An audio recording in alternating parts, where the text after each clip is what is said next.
दोस्तों मैं आपको आज कुछ टिप्स देने वाला हूँ सोशल मीडिया मार्केटिंग प्लेटफॉर्म के लिए।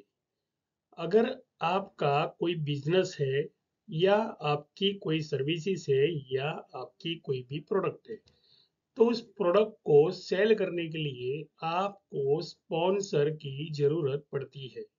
मतलब कि शॉर्ट्स में जाकर देखोगे तो मैंने पिछले कुछ दिनों के अंदर ट्रेंड्स की एक ऐड देखी और ट्रेंड्स के जो स्पॉन्सर है तो वहां पर जाके देखा कि और कोई कंपनी जो है जो digital marketing private limited company होती है तो वो ट्रेंड्स की इन्फ्लुएंस करती है, मतलब के ट्रेंड्स का मार्केटिंग करती है। ट्रेंड्स मतलब कि रिलायंस। अब रिलायंस खुद एक सबसे बड़ी मार्केटिंग कंपनी है लेकिन फिर भी और लोगों को हायर करती है, मतलब के इन्फ्लुएंसर बनाना। अब जैसे आप अमेजोन पे देख रहे हो, अब काफी सारे ऑनलाइन प्लेटफॉर्म पर देख रहे हो तो वहां पर बहुत सारे ऐसे लोग हैं जो उनकी प्रोडक्ट को सेल करते हैं, उनकी प्रोडक्ट के बारे में ब्लॉग बनाते हैं, उनकी प्रोडक्ट के बारे में डिस्क्रिप्शन लिखकर प्रेजेंटेशन भी देते हैं। मतलब के सारी चीजें समझना, शायद हो सके तो खुद भी खरीदना और उसके बाद में उसका प्रेजेंटेशन यूज करने के बाद में देना कि कौन सी चीज कौन सी प्रोडक्ट हमारे लिए ज्यादा बेहतर है। तो यहाँ पर क्या होता है कि एड सेंस जो होता है तो वहां पर सोशल मीडिया मार्केटिंग नेटवर्क वाले आपकी प्रोडक्ट या आपकी सर्विसेज जो भी है उसको गूगल सर्च इंजन में लाने के लिए ये लोग दिन रात मेहनत करते हैं।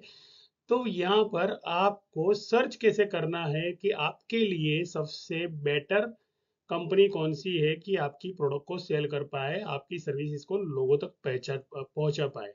उसके लिए पहला जो काम है वो ये काम है कि खुद की कंपनी का रिव्यू और खुद की कंपनी का गूगल सर्च ऑप्टिमाइजेशन पहले करना चाहिए ताकि हमें पता चले कि हम किस रैंक में आ रहे हैं।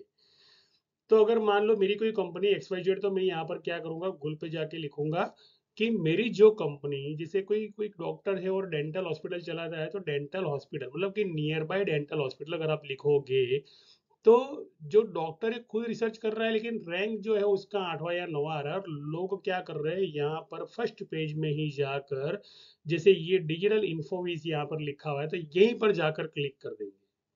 उससे क्या होगा कि 80 to 90% बिजनेस जो है डिजिटल इन्फोसिस को मतलब कि इस कंपनी को जाएगा। फिर लोग क्या करेंगे, इसे देखेंगे, पढ़ेंगे, इसकी वेबसाइट की विजिट करेंगे, यहाँ पर ये देखेंगे 13 साल का एक्सपीरियंस है, मतलब कि एक्सपीरियंस बहुत मायने रखता है। अगर आप किसी का इन्फ्लुएंस करना करना चाहते हो या आप कहीं पे जॉब भी करना चाहते हो तो दोनों लेवल के अंदर आपको वर्क ऑफ एक्सपीरियंस कंपनी का पता होना चाहिए, कंपनी का ऑफिस भी पता होना चाहिए और कंपनी का एटमोसफियर पता होना चाहिए और कंपनी के बारे में आपके पास पूरी स्टाफ मेंबर की जानकारी होनी चाहिए और कंपनी के वर्क प्लेस के बारे में भी जानकारी होनी चाहिए। इससे क्या होगा, बहुत ही आसानी होगी कि अगर मैं मेरी प्रोडक्ट को सेल करना चाहता हूँ, मेरी सर्विसेज को सेल करना चाहता हूँ तो यहाँ से कौन सी कंपनी को मैं हायर करूँ और किस कंपनी को मैं चार्ज पे करूँ जो मेरी कंपनी को रैंक के अंदर फर्स्ट नंबर से लेके 3 नंबर तक लेके आए, ताकि लोग जब सर्च करें गूगल सर्च इंजन के अंदर तो मुझे भी बिजनेस मिले, बिकॉज कि मेरी भी जो कंपनी है वो 20 से 25 साल पुरानी है। तो कहने का मतलब क्या है कि इस तरह से आप है ना डिजिटल मार्केटिंग प्लेटफॉर्म का यूज कर सकते हैं। आने वाले दिनों के अंदर 2030 तक का अगर लक्ष्यांक आप देखोगे तो आपको इतना तो जरूर पता चल जाएगा कि डिजिटल मार्केटिंग जो प्लेटफॉर्म है वो वर्ल्ड के अंदर काफी तेजी से बढ़ने वाला है, जिसमें नई टेक्नोलॉजी का यूज किया है। कुछ लोग जो होते हैं वो इस तरह से सोचते हैं कि नहीं, हम जो है ना हमारी जो ऑर्गेनाइजेशन उसके लिए सही प्लेटफॉर्म का सही टूल्स का उपयोग करेंगे और करते रहेंगे। अगर मान लो पोस्ट और रील्स आप कैनवा में बनाते हो और कैनवा पूरी दुनिया को पता है कि फ्री वर्जन है, फ्री सॉफ्टवेयर है, तो उसमें वो भला रिजल्ट कैसे आएगा जो प्रीमियम पेड के अंदर आता है। मतलब कि काफी सारी ऐसी कंपनी जैसे फिल्मोरा वगैरह जो तो ये सब पोस्ट बनाती है ना, तो यहाँ पर क्या किया जाता है, एक न्यू टेक्निक के साथ आपकी पोस्ट और आपकी रील्स को बनाकर उससे ग्राफिक डिजाइन के माध्यम से रीडेवलप करके उससे प्रेजेंट किया जाता है डिजिटल मार्केटिंग प्लेटफॉर्म पर। मतलब कि यहाँ पर सब्जेक्ट एक नहीं है, सब्जेक्ट यहाँ पर दो है, और दो सब्जेक्ट के अंदर भी कई सारे पार्ट्स है। मतलब टूल्स का उपयोग अगर करना चाहते हो तो एग्जाम्पल के दो तौर पे पुराना हथौड़ा लेकर, पुरानी खिल्ली लेकर पुरानी दीवार पर हम खिल्ला ठोक नहीं सकते, क्योंकि दीवारें नहीं हो गई है। हथौड़े की जगह अभी है ना ड्रिल आ गए, और खिल्ली की जगह जगह पे अब स्क्रू आ गए। मतलब कि दुनिया का डाइवर्सिटी मतलब चेंज हो रहा है। मतलब यहाँ पर तो आपको करना कुछ नहीं है। अगर मान लो आपके बिजनेस को आप ग्रो करना चाहते हो तो मेरा डिस्क्रिप्शन में नंबर है, उसका संपर्क कर सकते हो।